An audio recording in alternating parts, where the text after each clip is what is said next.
Девчонки, приветик! У каждой девочки-подростка наступает такой момент, когда очень хочется себя изменить и создать себе какой-то крутой образ. Пирсинг сделать, например, стиль одежды изменить или покрасить волосы, куда же без этого. И чаще всего мы идем в магазин, смотрим на картинку на пачке с краской и такие: «О, вот это хочу, беру». И идем домой краситься в надежде, что получится именно то, что на картинке. Но в большинстве случаев в результате мы получаем непонятно какой цвет и идем его исправлять к парикмахеру или ходим так и страдаем, потом снова закрашиваем. Уверена, это почти у многих бывало. Если у тебя тоже, напиши в комментариях, узнаем, сколько нас таких везучих. Я уже этот этап прошла и подумала, что стоит и с вами поделиться своим опытом и дать пару советов, как же правильно красить волосы, чтобы был красивый результат.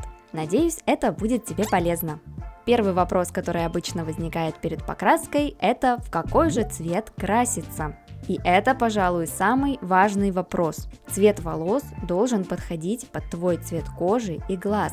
Идеальный вариант на 1-2 тона темнее или светлее от твоего натурального цвета. Он точно будет тебе подходить. Если тебе хочется яркий цвет, то попробуй просто приложить к лицу бумагу или ткань такого же оттенка и поймешь, подходит ли он тебе. Ну или ты можешь покрасить для начала всего несколько прядей. У каждого производителя краски есть палитра цветов, где каждый цвет обозначается цифрами. Расшифровав цифры, ты сможешь понять, какой оттенок может у тебя по факту получиться. Об этом больше читай в интернете.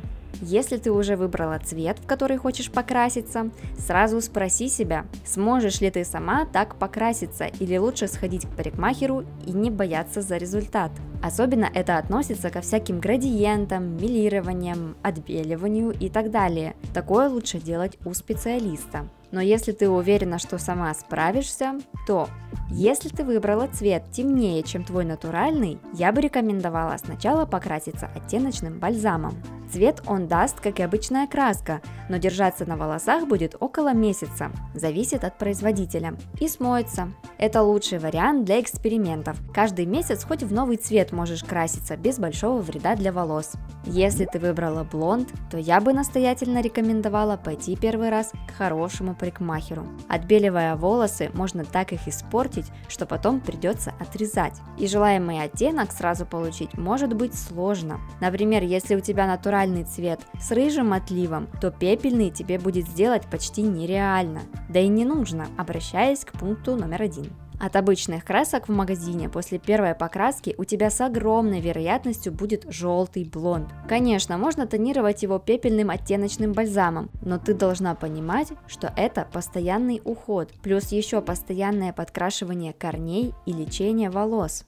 Если ты выбрала яркие цвета, то помни, чтобы добиться максимально яркого цвета, обычно сначала волосы осветляются в блонд, а потом красятся в яркий. Если ты, например, русый покрасишь в синий, то цвет будет довольно темным и приглушенным. Тут опять-таки рекомендую попробовать покраситься оттеночным бальзамом и на паре прядей.